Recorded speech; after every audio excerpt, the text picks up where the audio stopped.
Et bah je sens qu'on va encore bien dormir dans ces histoires-là. Pourquoi est-ce que je m'inflige ça en même temps?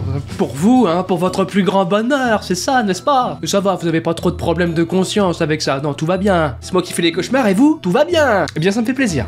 Eh ouais, ça a beau faire peur, mais ça reste du génie. C'est bien fait, c'est bien travaillé. Je parle évidemment de la chaîne Life of Luxury. Il y a quelques mois, j'avais déjà tourné une vidéo pour vous parler un petit peu de leurs travaux, de leur travail. Et là, récemment, ils ont sorti une nouvelle vidéo. Et je voulais partager un petit peu cette nouvelle histoire avec vous. Le retour des aventures de Parker et Chester marque le début d'une sordide histoire.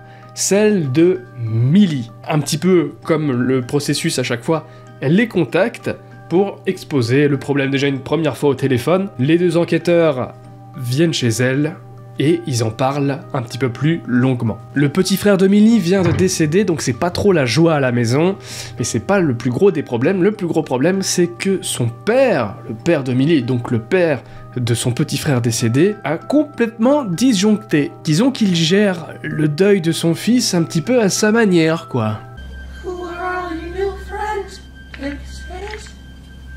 Un pantin, oui, un pantin, ouais. Il fabrique un pantin, puis il lui donne vie, il lui donne la réplique. Rien de magique ou inexplicable, hein. On voit bien qu'il tient la marionnette, qu'il a fait parler, c'est son exutoire. Ah, c'est la version bien dark de Pinocchio, je vous l'accorde.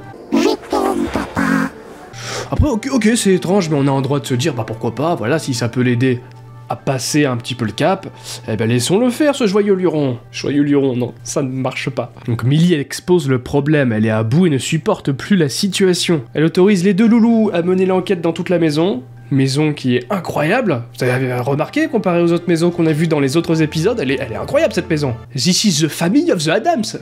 Donc elle explique qu'ils peuvent filmer où ils veulent, à peu près dans les pièces qu'ils veulent. Ils peuvent regarder, ils peuvent filmer, mais en aucun cas il faut toucher les affaires du daron. C'est la seule restriction qui leur est imposée. Vous allez quand même pas me dire qu'il y en a un des deux qui va s'amuser à toucher... Repose ça, le plumeau, on t'a dit qu'il fallait pas toucher. Bon, je sais bien que ça donne envie de remettre le puzzle dans l'ordre, mais faut pas toucher. Comment tu t'appelles, Dimitri? Une fois le puzzle reconstitué, on s'aperçoit que c'est bien le corps du pantin de l'enfant. Et le plus glauque, c'est que si on suit bien le schéma, bah... la marionnette ne serait composée pas uniquement de plastique ou de bois et de ficelle, mais aussi d'organes humain. Oh non. Eh ben si, c'est les organes de son propre fils, dans la marionnette. Oh et puis, si ça aide à passer le cap. Non, c'est trop, hein. Oui, c'est trop, bah oui, c'est beaucoup trop. Comme à chaque épisode, les enquêteurs passent la nuit dans la maison juste après avoir disposé diverses caméras aux endroits stratégiques de la maison. On peut enfin voir le père qui bosse sur son œuvre, on sait pas trop sur quoi il travaille, tandis que posé derrière lui, son petit bonhomme, la marionnette, commence à prendre vie. Et là, ça commence à puer le dindon.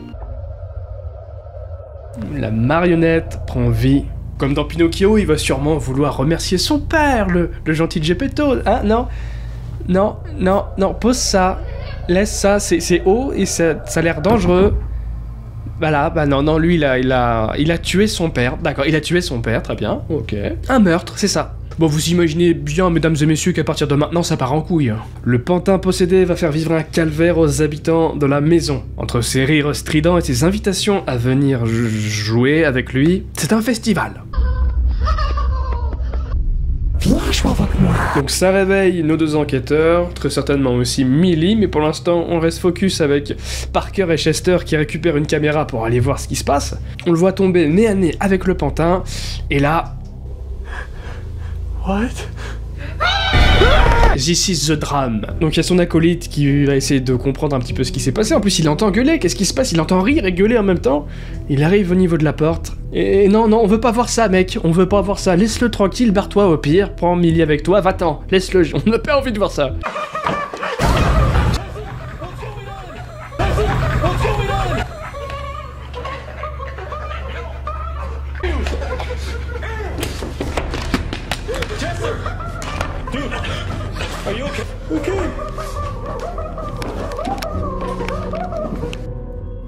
Et ça finit comme ça, encore une fois, un climax et plus rien. À part cette phrase-là, depuis, nous n'avons plus de nouvelles de Millie et son père. Un peu brut de pomme, hein, comme fin les gars, mais encore une fois, du beau travail. Je suis toujours autant client de leur chaîne et jusqu'au bout, on va jusqu'au bout. Et c'est pas très long en plus. Je pense que si c'était un format qui durait dans les 1 heure, 2 heures, c'est comme une enquête sérieuse, ça serait trop. Ça serait trop long. Le fait de savoir en plus que c'est faux, j'aurais pas envie de passer autant de temps sur une fiction de ce style-là.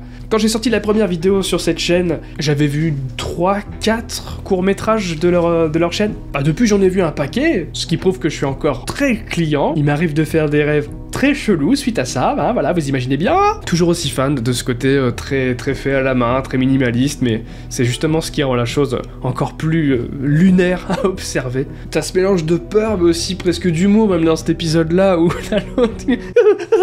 il le fait mieux lui. Des fois ça part en explosion de rire, même regardez ça avec vos potes, ça va plus partir en explosion de rire qu'autre chose. T'es là, tu te prends une explosion de rire, puis 2 secondes après, tu te prends un jumpscare dans la fouf. Et sur cet épisode, ce qui marche bien, c'est les décors, le style de la maison bien à l'ancienne, le petit atelier bâché avec les outils de psychopathe qui servent à psychoter, qui servent surtout à tuer des gens de différentes manières. Vu que les vidéos sont en anglais, ça me permet un petit peu de vous les, pas traduire, mais vous raconter un petit peu ce qui se passe. Et voilà, peut-être que dans 6-7 mois, à la fin de l'année, quand ils auront sorti d'autres courts-métrages, ce qu'on espère, enfin moi ce que j'espère beaucoup, pourra partager ensemble peut-être d'autres histoires à l'avenir. Seule leur chaîne le dira. Le lien est en description normalement, si c'est pas le cas, Life of Luxury, vous tombez dessus direct.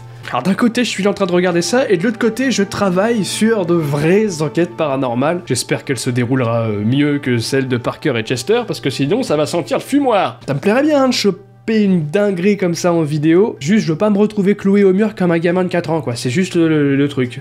Si on peut trouver l'entre-deux, moi je suis client. J'espère que cette courte vidéo vous a plu, on se retrouve très bientôt, prenez soin de vous, à bientôt, youyout. J'ai vu un ghost en haut des marches, ce connard m'a snobé. J'ai pris ma lampe et mes capteurs pour tout clipper. Il m'a scalpé comme un tiger, tout ça hors cam, ça m'a brisé les bourses et déformé mon âme.